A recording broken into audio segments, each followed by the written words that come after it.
नमस्कार, मैं विकास आप सभी को अपने YouTube चैनल पर स्वागत करते हैं। दोस्तों, बिहार एसएससी सीजीएल के एग्ज़ाम में आपको पिछला प्रीवियस ईयर में कम से कम 3 से 4 क्वेश्चन जो है न्यूमेरिकल्स से पूछा गया है, जो अभी इंटर लेवल का मेंस हुआ था। तो आशा है, विश्वास है कि इस बार भी जो अभी एग्ज़ाम होने वाला है सीजीएल 3 का पीटी का एग्ज़ाम, उसमें भी आपको हो सके कि 3 से 4 क्वेश्चन जो है पूछा जाए एग्ज़ाम में। तो सबसे पहले जो भी एग्ज़ाम में जो क्वेश्चन पूछा गया है उसका जो है एनालिसिस करेंगे इस पे, और जो पहला चैप्टर जो उठाए हैं वो लाइट से जो न्यूमेरिकल्स आया हुआ है उसको उठाए हैं। दोस्तों, इस पे हम 3-4 वीडियो लाएंगे, यानी कि लाइट चैप्टर, फिर उसके बाद में अगला जो इलेक्ट्रिसिटी है, फिर जो हीट है, या फिर बल का जो चैप्टर है, बल मोशन है, ये सभी चैप्टर पे जो है न्यूमेरिकल्स लाएंगे, उससे जहाँ से क्वेश्चन जो है पूछा गया है। तो ये सभी वीडियो को देखिएगा तो आपको 3 से 4 नंबर जो है पक्का हो जाएगा। और ज़्यादा लंबा वीडियो नहीं करेंगे, बहुत छोटा छोटा बेसिक कंसेप्ट जो है पूरा आपको क्लियर करा देंगे। तो दोस्तों देखिए, यहाँ पे सबसे पहले बात करते हैं यहाँ पे दर्पण का फार्मूला दर्पण के फार्मूला के ऊपर बात करते हैं। तो दोस्तों, दर्पण का फार्मूला जो होता है F बराबर होता है R/2 होता है। आप लोग समझते होंगे, F फोकस है, ठीक है। दर्पण का सूत्र जो होता है 1/v + 1/u बराबर 1/f होता है। इसको याद कर लीजिएगा, इससे डायरेक्ट क्वेश्चन जो है एग्जाम में पूछा जाता है। इससे भी आपको एग्जाम में क्वेश्चन पूछा जाता है। आगे है आवर्धन। आवर्धन बराबर होता है प्रतिबिंब की ऊंचाई बटा वस्तु की ऊंचाई होता है, ठीक है। उसके बाद आवर्धन ये -v/u भी लिखते हैं उसको। आगे है दर्पण के लिए जो फॉर्मूला होता है, उसके लिए देखिए एक चीज़ और है, उसका साइन जो है हम लोग कैसे डिसाइड करते हैं। तो देखिए, ये आपको उत्तल दर्पण जो है इस तरह से है, जिसका जो उभरा हुआ भाग जो है वो परावर्तक सतह होता है, एक तरह से कहिए। तो आगे जैसे देखिए, इसमें क्या होता है ना कि इसमें ये मुख्य अक्ष हो गया, ये मुख्य अक्ष इसको कहा जाता है। तो मुख्य अक्ष के जो आपका बाएं साइड में मान लेते हैं कि यहाँ पे वस्तु रखते हैं। तो ये वस्तु जब भी रखते हैं तो जिधर परावर्तक सतह है उधर ही रखिएगा। तो जब उधर रखिएगा तो ये आपका जो है माइनस में हो जाता है। क्या हो जाता है? वस्तु दूरी जो होता है वो निगेटिव में हो जाता है, ठीक है। और ये फोकस जब भी रहेगा तो ये एक सर्किल टाइप से जब बनता है तो इसका जो मेन सेंटर होता है, सेंटर का क्या हो जाता है? आधा हो जाता है फोकस। तो इसलिए फोकस जब भी बनता है तो ये जो पोल होता है, ध्रुव होता है, इसके दाहिने साइड बनता है। इसलिए इसको क्या लिखते हैं? पॉजिटिव लिखते हैं। इसलिए F जो हो जाता है वो आपको क्या हो जाता है? पॉजिटिव। अभी किस दर्पण की बात कर रहे हैं? उत्तल दर्पण की बात कर रहे हैं, ठीक है। आपका पॉजिटिव हो जाता है, ठीक है दोस्तों। और यहाँ पे देखिए, अब प्रतिबिंब इसका कहाँ बनता है? देखिए, अगर प्रतिबिंब उत्तल दर्पण में अधिकांश जो भी प्रतिबिंब होता है वो काल्पनिक बनता है, ठीक है। अगर काल्पनिक बनेगा तो दर्पण के पिछले हिस्से में बनेगा। अगर इधर काल्पनिक अगर प्रतिबिंब बनता है तो ये वस्तु जो प्रतिबिंब का दूरी होगा वो आपको पॉजिटिव हो जाएगा, ठीक है। क्या हो जाएगा? v बराबर यहाँ पे पॉजिटिव में हो जाएगा। समझ रहे होंगे बात को? अगर नहीं समझ रहे होंगे तो फिर से समझ लीजिए कि आपका ये उत्तल दर्पण है। उत्तल दर्पण में जो है F जो होता है ये इसका पॉजिटिव हो जाता है। F जो होता है पॉजिटिव होता है, U जो होता है वो निगेटिव हो जाता है, और V जो होता है वो पॉजिटिव होता है। याद रखिएगा, क्योंकि आप जब क्वेश्चन जब बनाइएगा उसमें बहुत ज़्यादा ये ज़रूरी है, इम्पॉर्टेंट चीज़ है। दूसरा अगला देखिए, अवतल दर्पण के लिए। अवतल दर्पण के लिए जब इसको अवतल दर्पण इस तरह से हम लोग बनाते हैं, इसका जो उभरा हुआ भाग होता है वो लेपा गया होता है, ठीक है। यानी कि अवतल दर्पण आप लोग इस तरह से बनाते होंगे, ठीक है। इसका जो अंदर वाला जो भाग है, यहाँ से ये परावर्तक सतह है। तो यहाँ पे जब भी कोई वस्तु यानी कि वस्तु रखा जाएगा इस तरह से, तो वस्तु क्या हो जाएगा? वस्तु दूरी निगेटिव हो जाएगा। क्या हो जाएगा? निगेटिव हो जाएगा। वही जब इसका F लेंगे, F, तो ये जो देखिए ये सर्किल इस तरह से बनेगा। तो इसका जो F हो जाएगा यानी कि फोकस दूरी हो जाएगा, वो भी क्या हो जाएगा? वो भी निगेटिव हो जाएगा, निगेटिव हो जाएगा। अगर देखिए अब रहा बात इसमें प्रतिबिंब का, यानी कि V का। प्रतिबिंब का दूरी, प्रतिबिंब जो बनता है वो किधर? देखिए, अगर प्रतिबिंब आपका उस साइड बनता है, अवतल दर्पण के लिए जो प्रतिबिंब है आपको काल्पनिक भी बनता है और वास्तविक भी बनता है। अगर प्रतिबिंब अगर काल्पनिक बनता है यानी कि दर्पण के पीछे बनता है, क्या बनता है, दर्पण के अगर पीछे बनता है तो भी क्या हो जाएगा, पॉजिटिव हो जाएगा। अगर भी अगर पॉजिटिव है तो समझिए कि जो आपका प्रतिबिंब बन रहा है वो आपका क्या बन रहा है, दर्पण के पीछे बन रहा है यानी काल्पनिक बन रहा है। अगर भी आपका इसमें अगर निगेटिव आता है तो दर्पण जो है किधर बन रहा है, आपका इस साइड बन रहा है, दर्पण इस साइड यानी कि वास्तविक बन रहा है। ठीक है, यहाँ तक आपको समझ में आ गया होगा, ऐसा हम उम्मीद करते हैं। तो साइन कैसे लिखना है इससे डिसाइड होता है। ठीक है दोस्तों, आगे चलते हैं हम लोग क्वेश्चन की ओर। देखिए दोस्तों, इसी फार्मूला के बेस पे जो है ये तीनों क्वेश्चन को बनाना है और इससे जो है आपको एग्जाम में एक क्वेश्चन, ये एग्जाम का ही क्वेश्चन है, पिछला जो 2020 में एग्जाम हुआ था उसी का क्वेश्चन है, उसी के ऊपर जो है डिस्कस कर रहे हैं। ठीक है, तो सबसे पहले आप लोग देख लीजिए, साइन आपको निर्धारित करने आ गया होगा, उम्मीद करते हैं। अगर नहीं भी आया होगा तो नीचे कमेंट कीजिएगा, देखेंगे अगर ऐसा होगा तो, नहीं तो फिर से एक बार वीडियो को देख लीजिएगा। देखिए, एक अवतल दर्पण है, ये क्वेश्चन पूछा हुआ क्वेश्चन है। एक उत्तल दर्पण है, पीछे के दृश्य को देखने के लिए एक वाहन पर लगा हुआ है, एक वाहन पर लगा हुआ है। ठीक है, जिसकी वक्रता त्रिज्या, उत्तल दर्पण एक वाहन पे लगा हुआ है जिसकी वक्रता त्रिज्या है 4 मीटर। ठीक है, वक्रता त्रिज्या को क्या चीज से लिखते हैं, आर से डिनोट करते हैं। ठीक है, उसकी त्रिज्या है 4 मीटर है, तो 4 मीटर है, वक्रता त्रिज्या है, तो इसे एफ निकल जाएगा। एफ बराबर क्या हो जाएगा, एफ बराबर आपका हो जाएगा 2 मीटर, यानी कि आधा होता है, एफ बराबर r/2 होता है। आगे देखिए, यदि बस, और यहाँ पे आप लोग ध्यान दीजिए, एफ जो है कौन सा दर्पण है, उत्तल दर्पण है। एफ अगर उत्तल दर्पण है तो इसका जो एफ लेंगे वो पॉजिटिव लेंगे कि निगेटिव लेंगे, तो एफ तो यहाँ पे आएगा, तो इसलिए इसका एफ जो लेते हैं वो हमेशा क्या लेते हैं, पॉजिटिव लेंगे उत्तल दर्पण में। ठीक है, अब आगे आइए, उसके बाद यदि एक बस दर्पण से 4 मीटर की दूरी पर है, एक बस जो है दर्पण से 4 मीटर की दूरी पर है बस, यानी कि जो ये वस्तु दूरी हो गया एक तरह से, जब वस्तु दूरी हो गया तो ये हमेशा किधर रहेगा, ये आपको इस साइड में रहेगा, यानी कि पोल से जो है बाएं साइड में रहेगा। जब बाएं साइड में रहेगा तो वस्तु दूरी क्या हो जाएगा यहाँ पे, तो वस्तु दूरी यानी कि u से लिखते हैं, ये माइनस में हो जाएगा।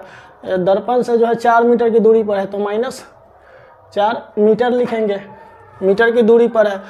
तब दर्पण में बस के प्रतिबिंब की दर्पण से दूरी क्या होगी, तब दर्पण में बस के प्रतिबिंब की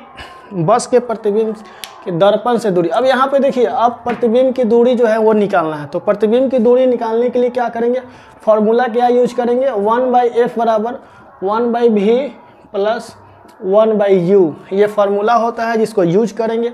1/f के जगह पे क्या लिखेंगे, 2 हो जाएगा, 1/2, f के जगह 2 लिखेंगे। 1/v तो हमको क्या करना है, निकालना है, 1/v हमको निकालना है, और यहाँ पे प्लस 1/u के जगह क्या लिखेंगे, u के जगह -4 लिखेंगे। अब देखिए, ये वाला जो v है इसको 1/v कर देंगे, और ये वाला जो है उधर लेकर के जाएंगे तो 1/2 प्लस 1/4, 1/2 प्लस 1/4 दोनों को ऐड करेंगे तो आपको क्या हो जाएगा, 2 और 4 के एलसीएम निकालेंगे 4, इससे इसको काटेंगे, कै बार में कटेगा आपका, 2 बार में प्लस 1 बार में, यानी कि 2 1 3/4। इसको क्या करेंगे, हमको v बराबर निकालना है, तो v बराबर क्या हो जाएगा, 4 और बटा में क्या हो जाएगा 3, v बराबर ये पलट जाएगा, एक पलट जाएगा तो 4/3, इसको काटेंगे तो आ जाएगा कितना 1.33।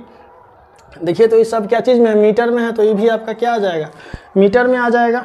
तो जब मीटर में आ गया तो इसका जो वैल्यू आ गया वो आपका क्या आ गया, v = 1.33 मीटर।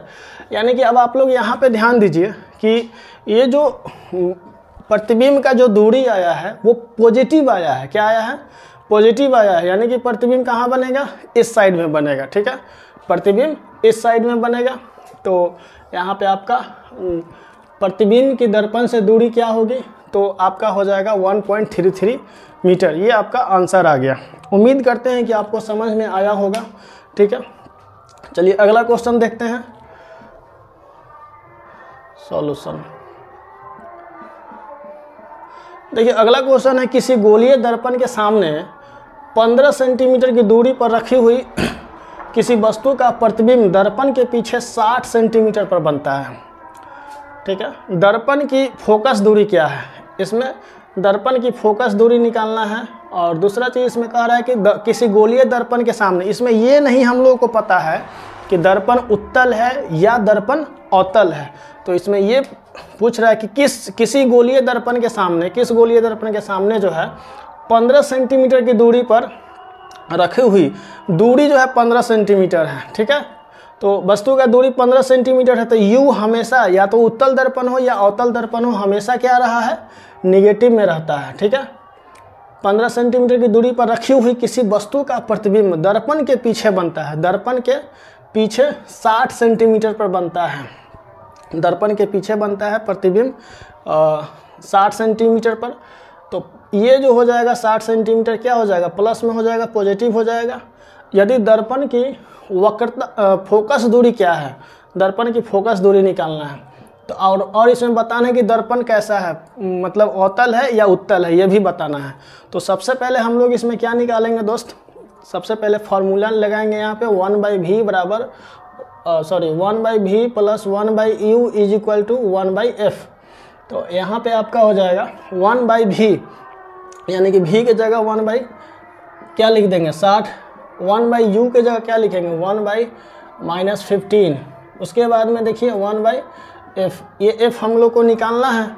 तो देखिए दोस्तों, यहाँ पे सबसे पहले क्या करेंगे, 1/60 है और प्लस 1/-15 है, दोनों को क्या करेंगे 60 और 15 का एलसीएम निकालेंगे। ये माइनस और प्लस मिल करके यहाँ वैसे माइनस लिख सकते थे, बाद में लिख देंगे इसको। 60 और 15 का एलसीएम 60 हो जाएगा, 60 से एक बार में 60, प्लस माइनस मिल के माइनस हो जाता है, 15 चौका 60, यानी कि इधर बराबर में 1/f है तो 1/f हो जाएगा। ठीक है, यहाँ पे एक में से अगर माइनस अगर 4 घटेगा तो क्या हो जाएगा -3/60 बराबर 1/f। 3 से इसको कै बार में काटेंगे 20 बार में, यानी कि f इज इक्वल टू क्या आया -20 सेंटीमीटर में है तो सेंटीमीटर लिखेंगे, -20 क्या आया सेंटीमीटर आया। तो यानी कहने का मतलब ये हुआ कि आपका -f जो है माइनस में आया।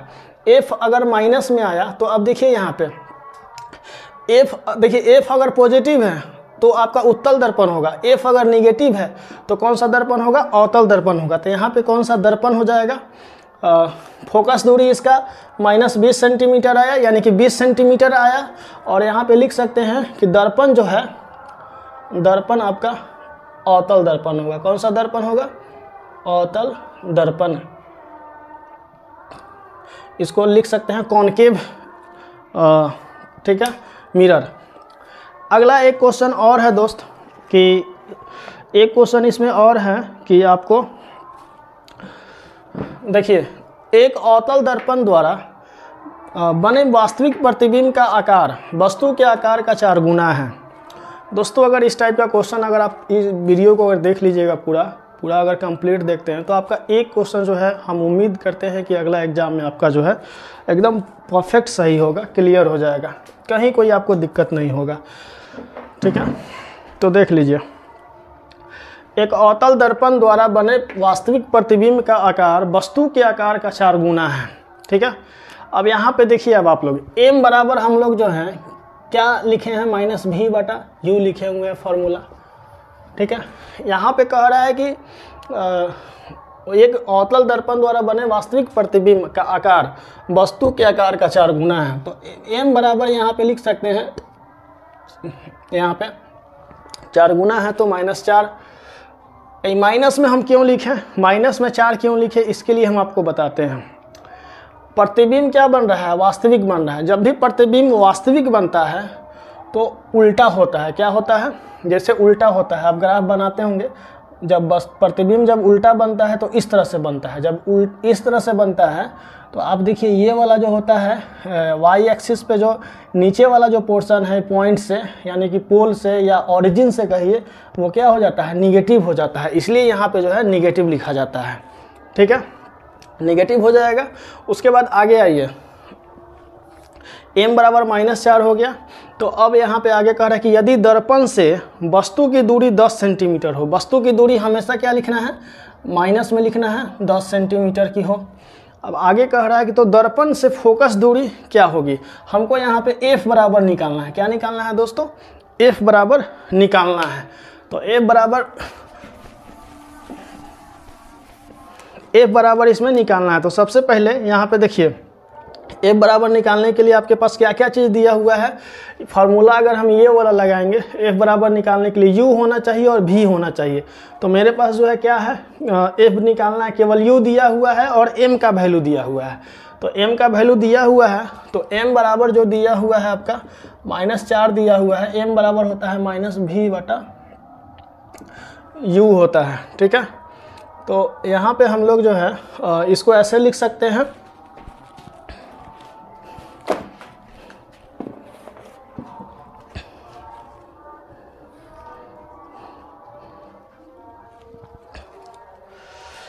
यहाँ पे हम लोग इसको ऐसे लिख सकते हैं, -v बराबर mu। ठीक है, तो -v बराबर m के जगह -4, u के जगह कितना दिया हुआ है, -10 दिया हुआ है। ठीक है, -10 दिया हुआ है। तो यहाँ पे v इक्वल टू क्या हो जाएगा, 40, यानी कि v इक्वल टू -40 हो जाएगा। v इक्वल टू -40 अगर सेंटीमीटर में है तो सेंटीमीटर में लिखेंगे। अब यहाँ पे जो है ये वाला फार्मूला यूज करेंगे, ये वाला जब फार्मूला यूज करेंगे 1/v दिख रहा है दोस्तों, 1/v तो क्या हो जाएगा, 1/-40 प्लस 1/u के जगह क्या लिखेंगे, -10 लिखेंगे, 1/-10 बराबर 1/f। f हमको लोग को निकालना था। तो देखिए तो -40 और -10 है, इसका एलसीएम निकालेंगे, क्या हो जाएगा, 40 एक बार में कटेगा और ये 4 बार में कटेगा, यानी कि भी माइनस में हो जाएगा, ये भी क्या हो जाएगा, माइनस में हो जाएगा, यानी कि 4 बार में। तो 1/f यानी क्या हो जाएगा, 4 1 -5 हो जाएगा, -5/40 यानी कि 5 8 40, 1/f यानी कि f बराबर क्या आया, -8 आया। f बराबर -8 आया, यानी कि अब दर्पण पूछेगा कौन सा दर्पण है, कौन सा दर्पण है, तो ये -8 आया, माइनस में आया, निगेटिव आया, यानी कि दर्पण आपका अवतल हो जाएगा। कौन सा दर्पण हो जाएगा, अवतल हो जाएगा। और f क्या हो जाएगा, 8 सेंटीमीटर हो जाएगा। f बराबर 8 सेंटीमीटर, ये आपका आंसर हो जाएगा। तो दोस्तों ये आपको जो है चैप्टर है कौन सा, फिजिक्स का जो लाइट चैप्टर है उसका गोलीय दर्पण से ये सारा क्वेश्चन बनवाए हैं। और उम्मीद करते हैं कि आपको जो है समझ में आया होगा। नहीं समझ में आया होगा तो फिर से एक बार दोबारा देखिएगा, आपको ज़रूर समझ में आएगा। नहीं कैसा लगा ये वीडियो नीचे ज़रूर कमेंट में हमको कमेंट कीजिएगा, ताकि जो हम इसमें सुधार या इम्प्रूवमेंट कर सकें। क्योंकि वीडियो बनाने में थोड़ा मेहनत होता है, तो वीडियो आप लोग शेयर भी दोस्तों कर दीजिएगा। अगर चैनल पर नए होंगे तो सब्सक्राइब ज़रूर कीजिएगा। और अगर वीडियो को शेयर वेयर करते हैं, थोड़ा सा अंदर से मोटिवेशन मिलता है कि वीडियो हम और बढ़िया बनाएं, आपके लिए कंटेंट जो है अच्छा जो है बनाएं। धन्यवाद दोस्तों।